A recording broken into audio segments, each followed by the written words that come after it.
अस्सलाम वालेकुम दोस्तों, उम्मीद है सब लोग खैरियत से होंगे। नाज़रीन इकराम, आज हम दोबारा से हाज़िर हुए हैं आपके साथ इनकम टैक्स रिटर्न फाइलिंग और हेड्स ऑफ इनकम को डिस्कस करने के लिए एक नई वीडियो के साथ।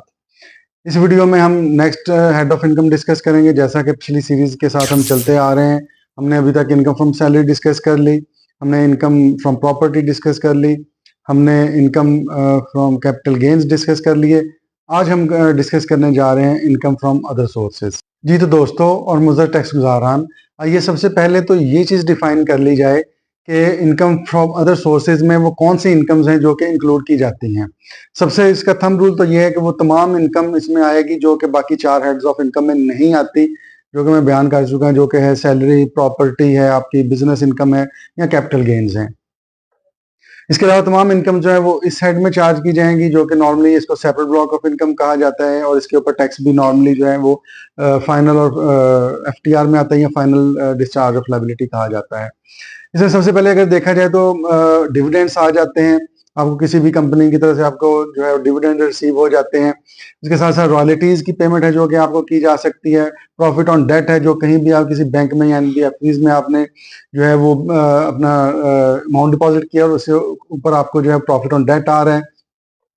इसी तरह से जो भी आपको किसी किस्म की एडिशनल रिफंड पेमेंट होती है जो गवर्नमेंट की तरफ से, जैसा कि आप स्कीम है कि अगर आपको रिफंड डिले होकर मिलता है तो उसके ऊपर गवर्नमेंट आपको जो है वो इंटरेस्ट पे करती है, ये वाली इनकम भी सेक्टर ब्लॉक ऑफ इनकम में कंसीडर की जाएगी। इस तरह से नॉर्मली ग्राउंड रेंट की, जैसे मैंने इनकम फ्रॉम प्रॉपर्टी डिस्कस करते हुए आपके साथ डिस्कस किया था, ग्राउंड रेंट जो है वो भी इसमें आएगा। नॉर्मली ग्राउंड रेंट होता क्या है कि ये जो है नॉर्मल कोर्स ऑफ बिजनेस, यानी कि जो इनकम फ्रॉम प्रॉपर्टी उसमें नहीं आता। ये ग्राउंड रेंट जो होता है ये अलहदा से यहाँ पर चार्ज किया जाता है। इसी तरह से आप रेंट के ऊपर प्रॉपर्टी दे चुके हैं, बट आप उसकी लीजिंग फर्दर सब लेटिंग करते हैं, आप उसको फर्दर जो है आगे बिल्डिंग को सब लेटिंग करते हैं, तो उसके ऊपर जो इनकम होगी वो भी सेपरेट ब्लॉक ऑफ इनकम में कंसीडर की जाएगी। इसी तरह से आप बिल्डिंग लीज पे देते हैं, रेंट आउट करते हैं, लेकिन साथ के साथ पूरा प्लांट एंड मशीनरी भी दे देते हैं, जैसा कि नॉर्मल कोर्स ऑफ बिजनेस में होता है। इसको कहा जाता है कि पूरा खाता जो है आप अगर दे देते हैं, उसमें आपका जो है इनकम फ्रॉम रेंट तो होगी, लेकिन साथ प्लांट एंड मशीनरी देने की वजह से वो वाली जो इनकम होगी वो पर्टिकुलरली इस हेड ऑफ इनकम में फॉल कर जाएगी। इसी तरह से आपकी कोई मुख्तलिफ प्रोविजंस आप दे रहे हैं, मतलब आपने रेंट पे प्रॉपर्टी दी है, बट आप साथ में कोई यूटिलिटीज दे रहे हैं या कोई और भी फैसिलिटीज आयरनिंग की आप दे रहे हैं, आप लॉन्ड्री सर्विसेज दे रहे हैं, वहां से जो इनकम आएगी वो आपके इनकम फ्रॉम रेंट में इंक्लूड नहीं होगी, वो यहाँ पर सेपरेट ब्लॉक ऑफ इनकम में कंसीडर की जाएगी। इस तरह से आपकी कोई एन्युटी है, कोई पेंशन आपको रिसीव होती है, वो भी यहाँ पर फॉल करेगी। आपकी कोई लॉटरी निकली है, आपने प्राइज बॉन्ड विनिंग्स हैं, आपने कोई रेफल, कोई पजल आपने हल किया, उसके ऊपर अगर आपको कोई इनाम मिला है तो वो भी इस हेड ऑफ इनकम में चार्ज किया जाएगा। इसी तरह से कोई भी आपने प्रॉपर्टी रेंट आउट की है और आपको वहां से रेंट के अलावा किसी किस्म की कोई गिफ्ट मिल गया, कोई इनाम मिल गया, से कोई बख्शीश मिल गई, किसी किस्म की कोई इनकम है, वो भी इस हेड ऑफ इनकम में चार्ज की जाएगी। इस तरह से कोई भी ऐसी इनकम जो कि आपको अप्रूव्ड एन्युटी प्लान या अप्रूव्ड पेंशन प्लान से रिसीव होती है, वो भी सेपरेट ब्लॉक ऑफ इनकम में चार्ज होगी। Last but not the least, कोई भी ऐसी इनकम जो कि आपको बोनस शेयर इश्यूएंस की सूरत में कंपनीज आपको बीइंग अ शेयर होल्डर अगर बोनस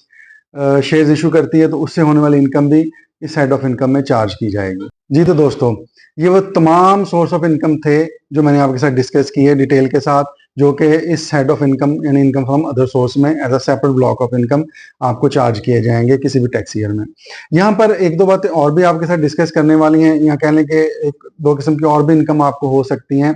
जो कि इस हेड में आपको स्पेसिफिकली चार्ज की जाएंगी। सपोज आपको कोई भी एनटीएन होल्डर जो कि आपकी ना तो एनबीएफसी है यानी नॉन बैंकिंग फाइनेंस कंपनी, ना कोई बैंक है,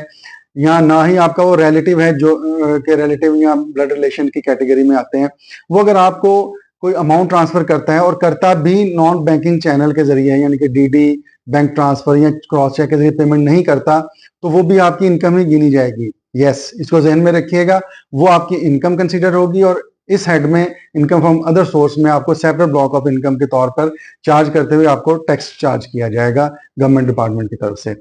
इसी तरह से कोई ऐसा आपने जो है प्रॉफिट आ जाता है आपको नेशनल सेविंग सर्टिफिकेट्स के ऊपर या डिफेंस सेविंग सर्टिफिकेट्स के ऊपर,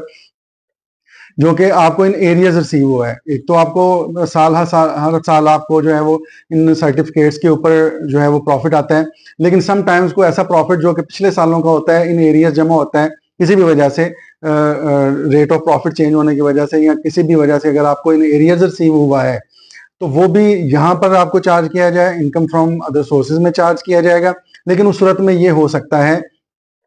कि जब वो आपकी इनकम में क्लब हो तो आपको एक हायर रेट ऑफ इनकम का सामना करना पड़ जाए। इस सूरत में सिर्फ उस पर्टिकुलर एरियाज प्रॉफिट को डील करने के लिए जो है वो इनकम टैक्स ऑर्डिनेंस आपको इजाजत देता है कि आप इन राइटिंग कमिश्नर से इस चीज की अप्रूवल लें और वो वाला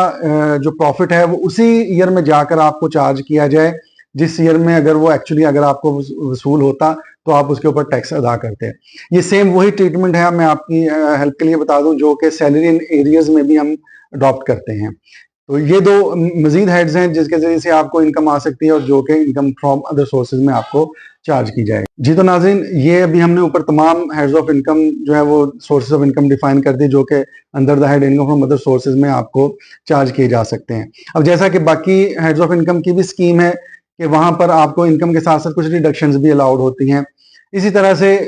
इस हेड में भी आपके साथ कुछ जो है डिडक्शंस आपको अलाउ की जाती हैं डेफिनेटली बाय द गवर्नमेंट।